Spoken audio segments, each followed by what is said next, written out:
What's up, Shred Sexies? Welcome back. Death to the Fingers. We're going to be doing this one guerrilla style. So essentially, I was involved in a discussion on the socials about the paradox of the major and the minor. Now, listen, this can be basically broken down into this very sort of simple paradigm here where I have a minor pentatonic scale. In this case, I'm going to be working in the key of A minor,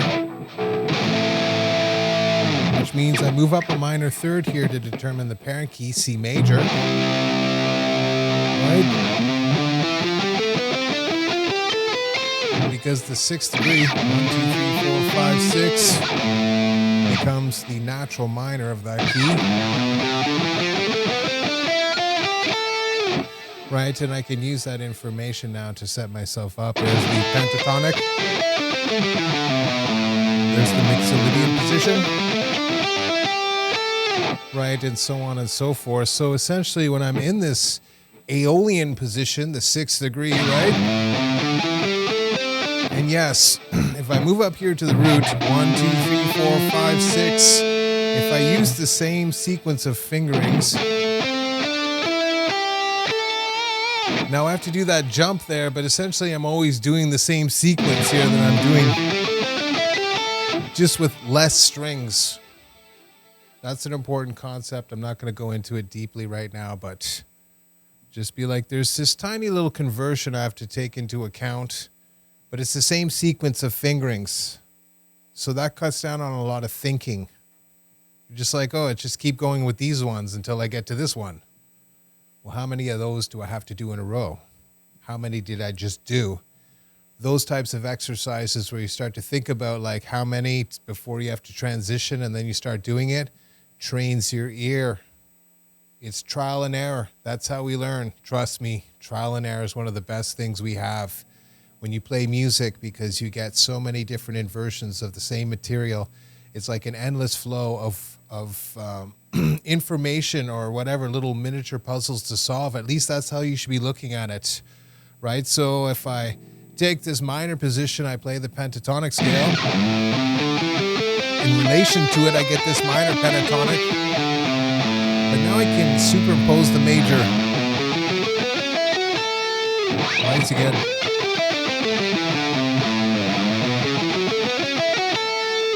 Right, so that right there is an incredibly powerful and useful tool. And of course, it keeps going. Right, if that was true from here. This is the first sequence, the Aeolian position, standard to C major, which makes the next position C major, which makes the next one D Dorian, which makes the next one E Phrygian, third degree, third note in the scale, then of course up to the fifth degree. Which one's that? Of C major, G mixolydian, sixth degree A, and I'm back to the start again. So there it is, right? That's the pentatonic scale basically broken down in the key of C major and A minor on the fretboard, which now allows me to use that loop. I'm going to superimpose another loop of the exact same sequence of scales on top of it, but now based around the idea that I'm going to play A instead of minor as major. So that gives me a major pentatonic.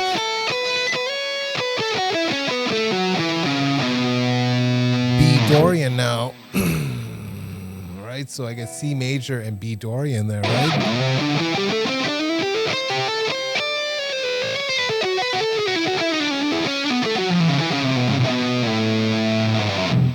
Which gives you the outside sound that basically a lot of people look for. They're like, how do you do that?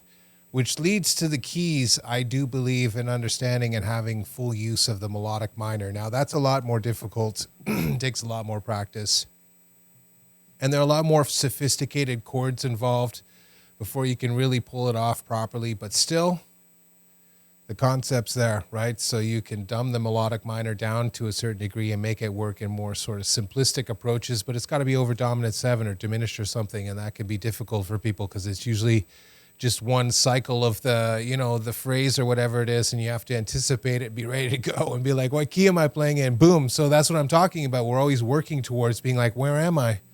So when that moment hits and you're like, you recognize that sound of diminished or dominant 7 or some altered dominant, you can immediately go like, oh yeah, no, I should play this more sort of exotic scale, which will sound amazing, by the way. That special sauce, again, that you're looking for is not only just superimposition, but it's also the choice of scale. So, of course, all the same rules apply. If I'm basically playing A major here like this, the next one here obviously is going to be this G sharp in this case, or I don't even know what it may. I'm pretty sure it's sharps. G sharp is what I'm going to say for the Locrian position moving down, right? F sharp for the Aeolian position.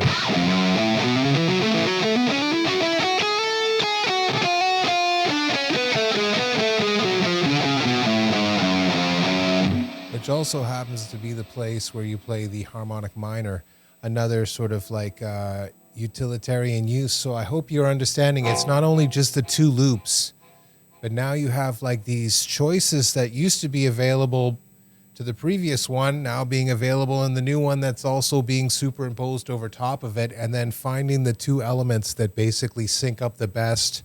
Synergy gives you the tastiest sounding licks. And then just practicing a lot will give you the technical chops to be able to play them.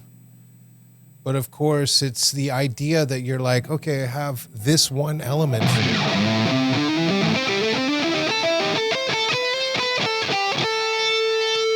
And I also have this one.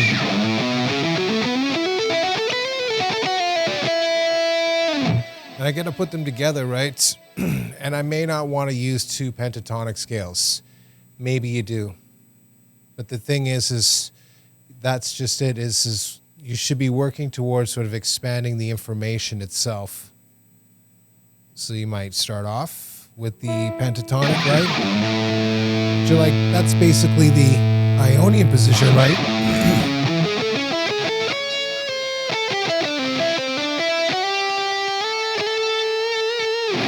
Now, I kind of did it slowly there because if I do it too fast, it'll just go by too fast. But you get my idea. I just transitioned from the Ionian position here, starting in A, to now being the Aeolian position with the starting spot being its A here, right? So I went from this scale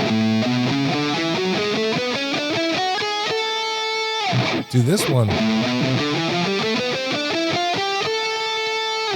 Okay, so that's sort of like a brief overview of the paradigm, and the practice is actually sort of like, again, selecting these two elements, what's going to work best. And then there's more, obviously expanding out that idea from this A minor here. I also have the half step down.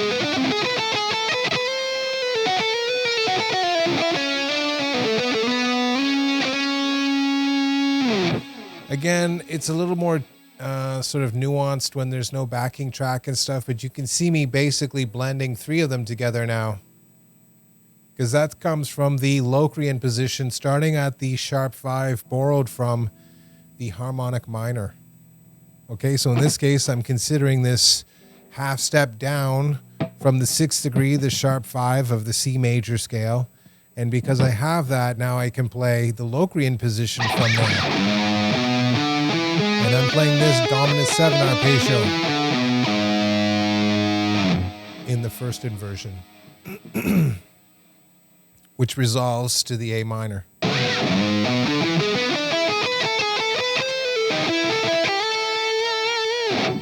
Right, going down another half step, I can play major over the Mixolydian, right? So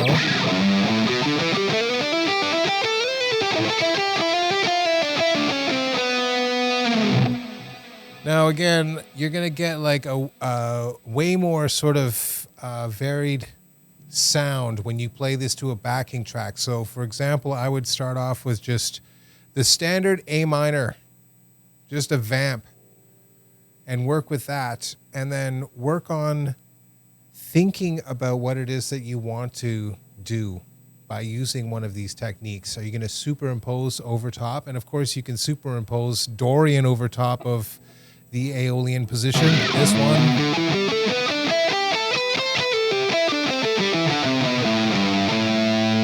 Or you can also go with, Yes, nails it, Phrygian.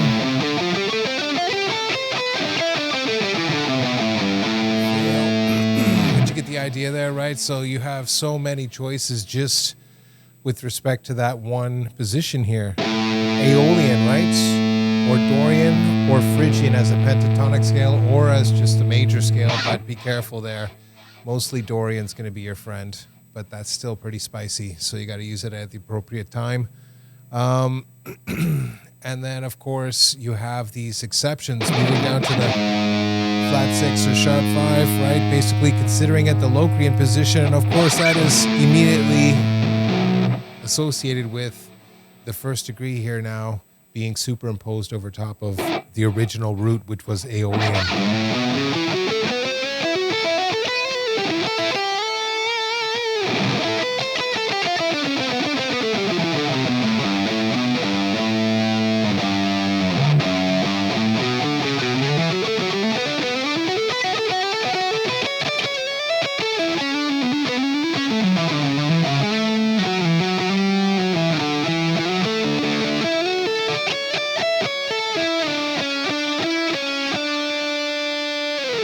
Okay, so that's how that works. You can just keep making those loops again and again and again, moving keys, just using the same principle over and over and over.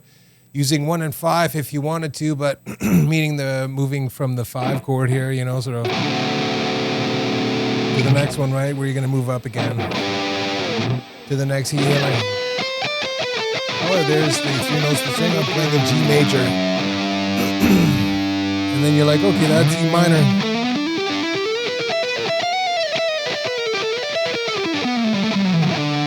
You're like, oh, E major.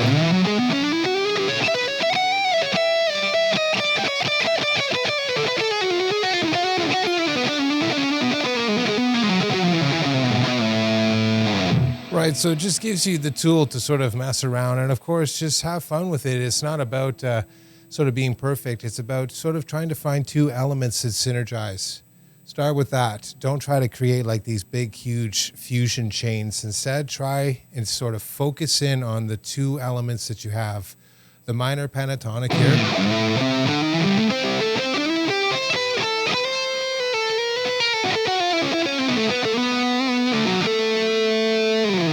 Now that's one variation, right? You might start off with the major. Sounds better, obviously.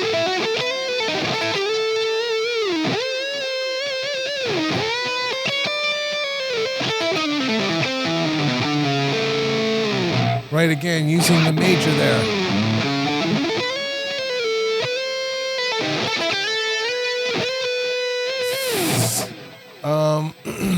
You can keep getting more crazy from there, but that's basically the principle behind the paradox between major and minor. Is this idea that you can then... Oh, that's Dorian? Again, I'm using the exact same principle now, but I did the superimposition and then I used the major in relation to that. You can keep doing it over and over again and you get that effect. See what I mean? It creates the same effect. Doesn't matter. Anytime I move to this 6th, because it's been used so many times, it creates that basic effect, but I did not play Aeolian there. I played Dorian and I used an arpeggio.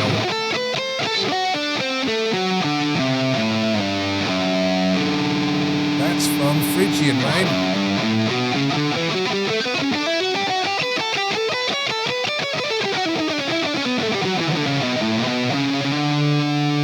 And there we are.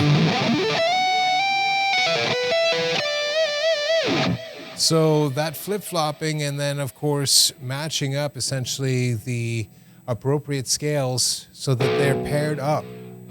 You already know, obviously, that it's going to be Aeolian with the major.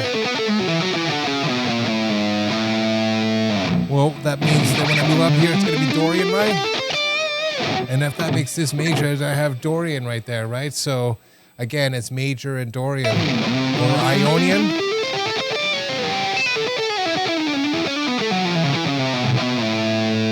Again, by ending at the 6th degree where it's like this common note, It sort of diffuses the tension that I create by doing the superimposition. Very important concept there, right? Think of playing guitar. It's like some people, they play it like Diablo style. They just go around the battlefield, just shooting everything, just destroy all. But, you know, the skill really is in like the Divinity 2 stuff where you have to plan out your strategy and get the high ground and sort of isolate the enemy's forces so you have a better chance of survival or whatever it is. You know, keeping up with, you know, your armor and all your essential stats. The point being here is that there's way more going on. It's not just point and click and destroy enemy by clicking the button. Now you're like, oh, okay, I get this person over here to isolate over here and blah, blah, blah. There's some thought process going into it, and that's what really unchains you. You don't have to be Einstein, but you have to be like, there's this deep connection between these two scales.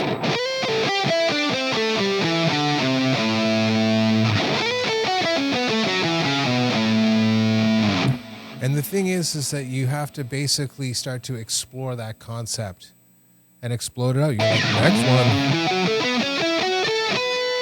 And you're like, okay, but then that puts me there. Right? So there's another sort of vibe there. You know what I mean? When I put those two scales together. And then from there, you're like, when I play this one particular pentatonic scale into this next one, it doesn't sound that good. So I obviously need to add some notes to smooth out the transition. And that's when you start to use the basic principles of chromaticism and whatnot. So when you're sort of climbing up to the instead of, you know, it's a small sort of thing, but if you do it fast,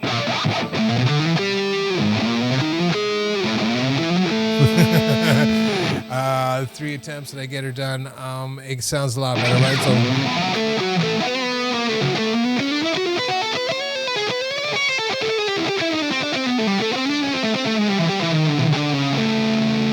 now that's me going back and forth there. You see, I resolved it using the previous tensions little major trick.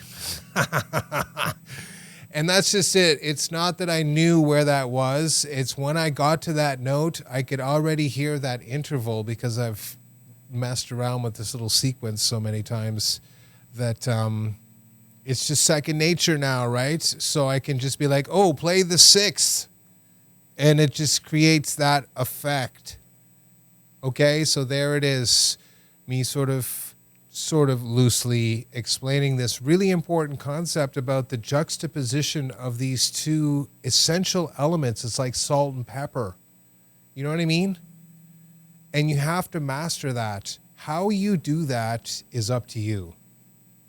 But there's all the extra rules that now apply to the previous simple concept. Instead of it just being this pentatonic scale to a pentatonic scale, you're talking about moving between the Aeolian position and the Ionian position, right? So if I move down, that's Locrian. I can play this diminished or symmetrical, right? So there's so much more to this that opens the door, right? Moving down again, right? Turn to the Aeolian, which gets you to the next one. So that's my kind of, you know, the idea behind here is now you're looking to sort of connect these two ideas together. Nice, I almost got it out. More coherently. It's not about just like, oh, take this scale and just hammer it together with this, because it may not work. Theoretically, it works. But no, you might be like, oh, I have to do this. Or wait, sorry. Yeah, do that one. Diminished instead there. Sorry, I got confused with something else. Or you might be like, sort of like a quasi-scale arpeggio there with the 3-in-1. Right, then you're into...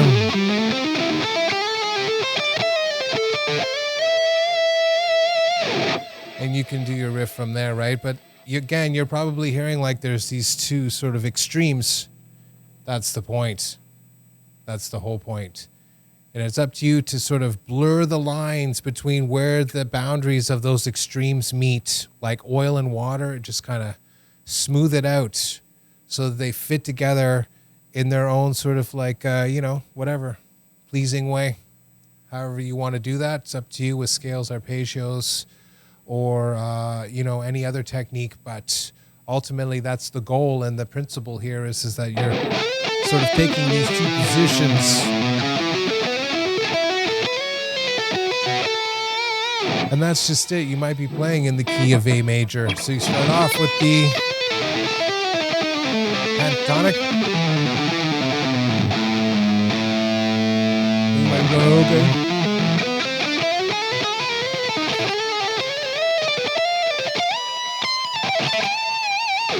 You see what I mean? Like that, it adds that sort of forward momentum to your solo where you're not always playing in the same key.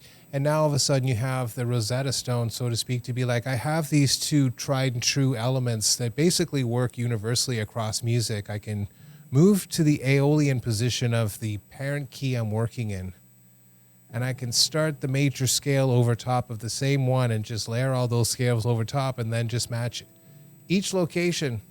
So you have two scales, and then manipulate that scale based around the different types of options that you can use there. If I'm in Phrygian, I might play this Swiss Army knife kind of arpeggio, which basically works almost with everything, before moving into like Aeolian or whatever.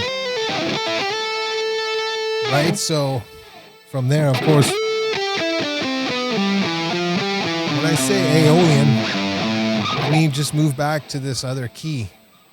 Start in the one key, move back to the other key, which is based in Aeolian. Move back to the first key, which is now based in Ionian.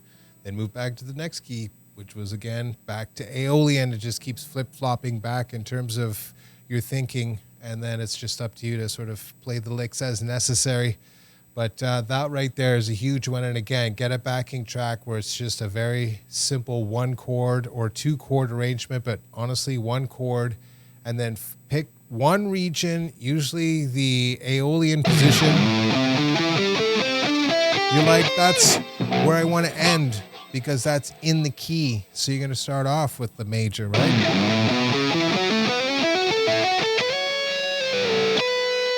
Then you're like,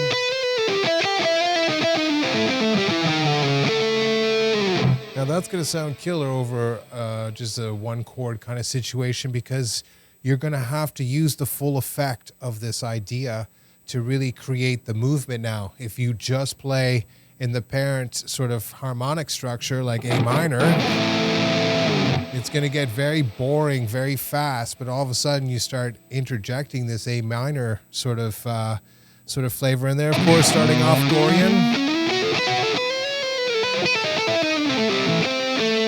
would be also cool. You can basically see that as, okay, I'm starting with it when it's over top, or when it's one below, or when it's one above.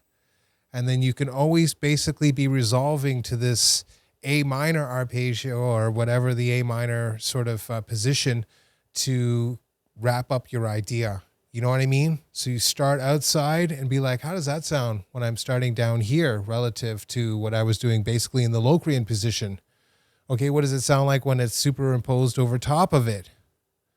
Okay, what does it sound like when I move up here to the next position in Dorian? And boom, you'll start to be like, okay, I have different flavors to work with. Go to the grocery store, be like, I need barbecue sauce. Is there just one? No, there's like 7. See you in the next one.